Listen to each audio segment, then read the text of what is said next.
I mean, it's not as if it's impossible. It's not. It really isn't. So, I mean, I would not be tossing this away. I would not be throwing my hands up in the air saying that this is ridiculous. I would be trying to squeeze out every morsel of fun in this because, oh, by the way, let's just add to the fact that the Giants the last couple of seasons have been so bad.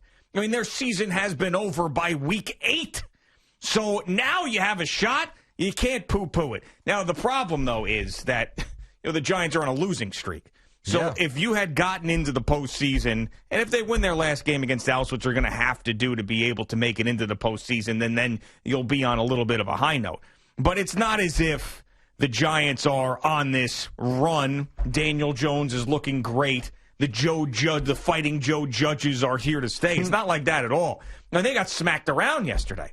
So, I mean, that's the feeling that you have is like, do you really deserve it? But then again, if they go and beat the Cowboys, who looked really good yesterday, by the way, and Andy Dalton played one of the greatest games I've ever seen Andy Dalton play.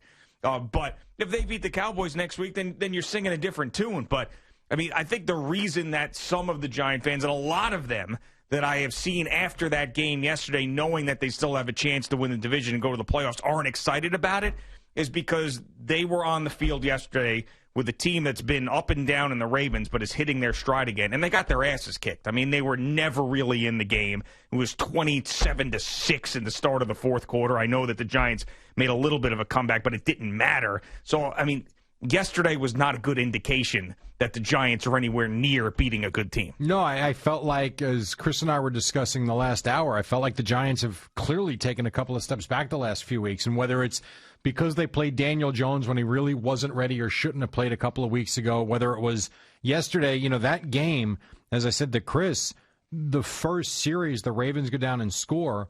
The Giants go 3-and-out, and part of that 3-and-out are back-to-back false starts where a 3rd and 7 turns into a, 3rd and 17 in a blink.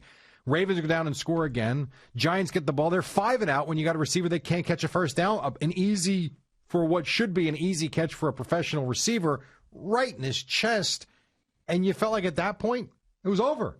And I agree. The Ravens have put teams like, the Cowboys a few weeks ago. They drilled them. I don't think Cowboys' effort was very good in that game, but they looked every bit like the Ravens team we expected at the beginning of the year.